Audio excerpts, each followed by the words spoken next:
construction worker lang. Yan ba ang sabi mo? Construction worker lang. Alam mo ba na maling-maliitin ang mga construction worker?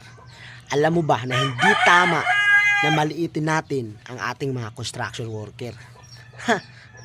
Baka mas malaki pang sahod sa iyo niyan.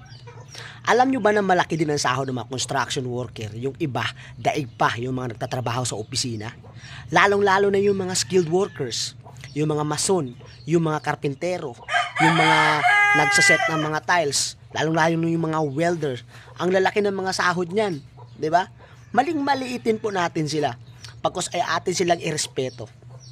Kasi alam nyo, lahat ng mga nakikita natin, mga buildings, mall, mga kalsada, in any infrastructures, lahat yan, dumadaan yan sa kamay ng mga construction worker. Kaya hindi tama na minamalit natin sila. Diba? Baka dyan, yung iba, nagtatrabaho sa opisina, mayroon silang mga kasama, nagpaplastikan naman, diba? Nagsisipsipan doon sa mga boss nila. Pero pagdating sa construction worker, dyan mo malalasap yung samahan na walang katulad sa hirapan at ginhawa.